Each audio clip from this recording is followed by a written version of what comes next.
ഇതാണ് എൻ്റെ കയ്യിലെത്തുന്ന makeup set.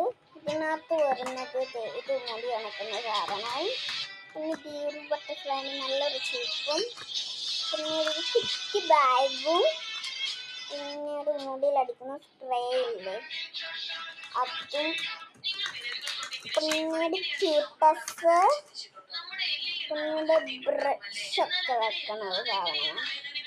വേണ്ട ബ്രഷൊക്കെ ഞാൻ കാണിച്ചു തരാൻ കഴിയുന്നുണ്ട്. പിന്നീട് കണ്ണാടിയുണ്ട്, പിന്നെ ഇത് കണ്ണിൻ്റെ ഇവിടുത്തെ ഹൈബ്രോ, പിന്നീട് ലിപ്സ്റ്റിക് ഉണ്ട്, പിന്നീട് ലാസ്റ്റ് ഒറിജിനൽ ചീപ്പാട്ട് ഇത് കണ്ടോ, ഇത് കാണിച്ചു തരാം. ഞാനിത് കുളമാക്കി കണ്ടോ കണ്ടോ കണ്ടോ.